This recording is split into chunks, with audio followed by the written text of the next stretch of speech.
Hi. Um, Thank you very much for coming over. This is a big audience here. My talk will, unfortunately or fortunately, depends on what you're looking for. It's not going to be talking about a lot of research, a lot of scientific things. And when we initially talked with the organizers about the content of this conference, we realized that search engines were not in the picture at all, because all of this that we are talking about is very much about how we handle personal data, how do we store them, how do we analyze them, how do we give it back to users. But it really happened clear to us that there was nothing about how do we actually make sense of them, how do we look them up, just simply. Don't even think about analyzing them, just how can I retrieve documents. And then, so there came the idea of how could we, is there something interesting to talk about search engine, and how will search engine play in accessing my personal data? So this is the nature of this talk. So I am JB Piacentino. I'm the Deputy CEO of Quant. Quant is a European search engine that has a certain number of attributes that I hope will resonate with you. So my talk is going to just very briefly present Quant and propose a model that we hope will be adopted to open up our personal data for search engines to present and allow you to retrieve the documents. So Quant is the European search engine that first and foremost respects your privacy. We don't track anybody. We have absolutely no tracking cookies whatsoever. So whatever you do on Quan, whatever you research or you search, remains strictly with you. It never leaks out. This is just simply your own business, and that's a very big difference, of course, as we all know, from other search engines. This is an example of how it looks like for those who read French. This might be interesting. This is the CNIL, the DPA for France. It's available in Finnish. It's available in all the Scandinavian languages and countries, in English, in Japanese. Not Japanese, just kidding. It's available in many different languages. We have taken pride at building our own web index, and this is what differentiates Quant from the rest. We have created our own web index, and we believe we are one of the 6 or 7 companies in the world who have done this so far. So accumulating, crawling, indexing the whole web, so that we can, for example, create verticals. This one is Quant Music. It's a vertical search engine dedicated to music. When you search something on Quant Music, you can see everything about a special artist. You will find all the biography, you will find all the music, you will find all the news and everything, and so on and so forth. We have delivered verticals on culture. We have delivered verticals on movies, and coming up with maps as being an extension of the search paradigm, of course, as we all know. I just want to spend just one more minute on presentation of Quant, talking about Quan Jr., which is a very special product of ours that we're super proud of. It's just a non-profit version of Quant. Actually, there's no advertising whatsoever on this. That is actually dedicated to children, focusing on delivering safe, useful, the whole web to children. So no sex, no violence, no drugs, of course, all those things that really want to keep our children off, yet delivering the entire web to our children. So it's not like a Disney thing, with maybe 10 sites and maybe 100 content. This is the whole web filtered for our children, filtered against our own cultural biases, which are mostly European, where actually sex and violence are not acceptable, as opposed to it may be somewhere else in the world, in the US in particular. So Quan Jr. for children, adopted in French schools, and hopefully in other schools elsewhere in Europe. And then coming up, Quant Earth as some pet project that we're working with some partners to create some interesting views of and tiles of our planet. So you may think these guys are crazy setting up a search engine, knowing how big the competitors are. we are no fool enough to think that we will ever be as big as Google, maybe, but at least we want to take a chance.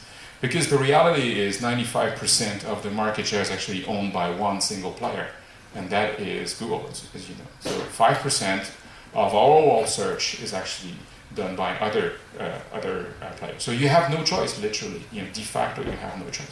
So our first goal is to sort of balance this out a little bit and then bring choice back in the picture. So you get the chance of choosing a really good search engine that delivers different perspective on the search terms that you want to look for. So, and how we think we are going to succeed in this, we actually believe that we have a certain number of values that we want to tackle, and this will, influence very much into the way we address personal data. So first of all, we're creating a new market for online search by putting privacy as the central factor. You, as a user, are free to use our service or the search engine, and nobody else should know what you are looking for. This is really, really central to our perspective and allow us to navigate through the value proposition we are creating. So this is how Quant is currently, performing, and it's not too bad. We're, on average about 20% growth per looking at different figures, but it's actually starting to get some momentum, and we're very happy of this. I think the EU in general and us, as European countries, believe that this may be a good benefit for all of us. So, to my point now, specifically about big data. Of course, all of us today create so much personal data, and actually, I tend to think that, just coin this acronym of personal big data, because we have so many data points that we create. I'm not even talking about documents. I'm not talking about the things that we actually create intentionally. I'm talking about the traces we leave on the internet when we search for something. I'm talking about the data points, the Internet of Things data points that are created here and there. I'm talking about the invoices. I'm talking about all the utility, all the consumptions, my travel, my destinations. All of this are no small data. They're actually personal big data, and nothing exists today to make sense out of it. So not even we don't have, nothing exists to make to have access to make sense out of it, but there's actually no possible access to it. I mean, frankly, all of this are scattered in different silos with different terms and conditions, with different APIs. It takes huge amount of effort to bring all this together into one single central repository. I mean, Cozy Cloud here in this room, of course, is taking an attempt at proposing something that would concentrate all your personal data into one place that you can actually make sense of. But nevertheless, it will take time until this actually takes off, and it will take time until you have all the silos aware of the existence of such platforms and allowing and creating the data and the channels to connect to those. And so my point is that we never have a full picture. Like, we have this Nest example. I know how much you know about Nest, but it's obviously a thermostat that has a so-called open API. This open API is actually very smart in the sense that it allows you to look back 6 months in your consumption or in the data that it provides. But you never have a full picture. So when comes the winter, you have no access to the previous winter data. So, this sliding window actually is made so that you never have full access to the data or useful data. That's one trick that some people use to do this. And it's really not about empowerment. I'm talking about the IoT devices and the self-data devices. They all provide data that are somewhat partial, somewhat complete, somewhat private, somewhat open, but all of them are mostly in silos, because this is how their business model is constructed. This is how people are thinking about making money, about measuring your blood pressure, or about your sleep, and so on and so forth. So we need to there's certainly a need for a change of business model and adoption of business model, but today there's already a chance or a way to consider that those models could continue to exist and yet providing us access to this data by opening up APIs. That would be the next part of my talk. So to fix this, we need two things, and this is how probably Quant is looking at moving forward. Is first of all, we need to be able to identify where this data is stored. Is it at Withings? Is it at my utility company? Is it with my within Google? Is it with Facebook? Is it with my Twitter? Is it with everything that we actually leave traces of? Is it with my browser itself? All the history that I have stored in my browser? All of this is meaningful data, meaningful personal big data of me that is not leveraged today. And second, we of course need to search these places for personal data in an uncompromised way. Like, I have to have the trust that the tool that I'm going to use to search this data is actually not going to bias me, is not going to leak data off, is not going to feeling me feel compromised in my activity.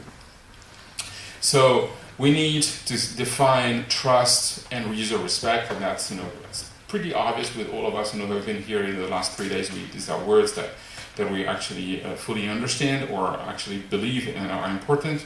But it starts where in establishing the relationship with the tools that we use, and people like us in particular are really motivated and 100% committed to delivering this kind of relationship with our users. So the way they do it today, like when I say you very much understand who I am talking about. They actually gather your data, they concentrate them, they crunch it, they analyze it, and they say, don't worry, we'll make sense of those just on your behalf. Like, we will analyze this, we'll give you trends, but hardly give you full access of this. So you may always wonder whether this is transparent, whether there is something that is hidden, there is some bias, and so on and so forth. The way it should be done is actually, and this is where we are moving forward, is actually we should leave the data where it belongs.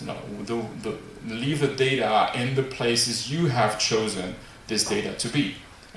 Where the data is stored. It should be at my utility. Should it be in the self-data silos? Should it be in my personal cloud that actually collects all those data? This is my choice. My data is stored somewhere that I have elected so, and it should remain there. But if it remains there, we have to have a way to look them up. We have to have an API, set of APIs, search APIs, that are actually going to allow me to search this data and deliver them to trusted search engines that I believe are able to look up my data and deliver meaningful information as I query them. So if we're able to do this, we will feel much more empowered with all the data. That all of a sudden things will emerge. We will be conscious of all the traces. We'll be conscious of everything that is stored out and retrieve them very quickly. I could look up the searches, like we're actually working in the labs at a program allowing our users to look up their search history. And that is very important. It's not only the results, it's actually the query. The metadata of the search is actually important. The keywords that I've typed by themselves are meaningful and are important data to me. So how do we make this up? So feeling empowered about not only the results that I've given, the product and the documents that have been produced, but also the information that I have created by entering my queries in the search engine. We'll understand and navigate our digital life better. Like if I am able to look back into my keywords, for example, into my queries, I'll be able to understand and retrieve very nice pictures I've seen while I was typing this keyword. Like, where is it? What was this website that I've really enjoyed and I want to pull back in? And we're able to search our data as simply as we search the web. So, the ultimate game is really that Quant and other search engines should be able to allow you to search your data in the same convenient way that you search the web today. So imagine the world tomorrow where you open up your browser, you go to a search engine, and then you type, I don't know, Helsinki. And then all of a sudden I see everything about Helsinki, my data event, the event that I've participated to, the notes that I've taken that are stored somewhere in my silos, and the MyData2000 program side by side. This is what we are starting to do. We've announced 2 days ago a partnership with Cozy Cloud and Miko as some of the leading platforms that we are working with that are really spearheading this effort in opening up those platforms of ours where our personal data are stored and are opening up for search so that ultimately you'll be able to search in the personal data in the same convenient way as you search the web. With this, that concludes my presentation. Thank you very much, and give a try at quan.com. It's also available in Finnish.